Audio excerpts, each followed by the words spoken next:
We're getting this news that is just coming in where a BJP leader house has been targeted as well in the state.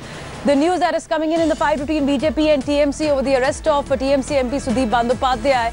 Former Hooghly district BJP president Krishna Bhattacharya was injured as she was beaten up by a group of people last evening.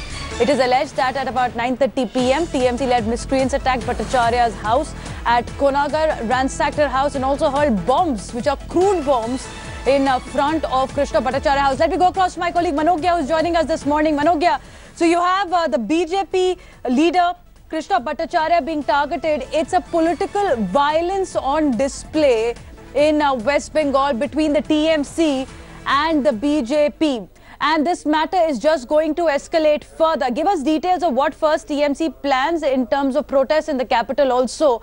And this incident that we're talking about, what's been the damage and has there been a probe that's been launched? Well, there's a famous saying in West Bengal, "Hate maar, na hole bhate maar, na hole samman diye mere dao." Now, that means that if you cannot demean your political opponent in some way, you do something that he will die his own death.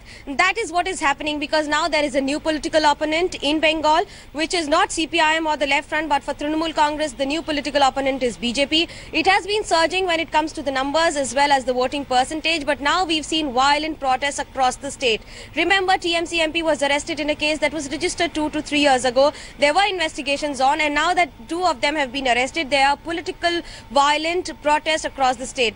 The first began from Kolkata with the BJP party office being attacked, and now there are protests planned by Trinamool Congress across the state today. Even Chief Minister Mamata Banerjee is expected to hit the streets depending on what would happen and the developments in the afternoon.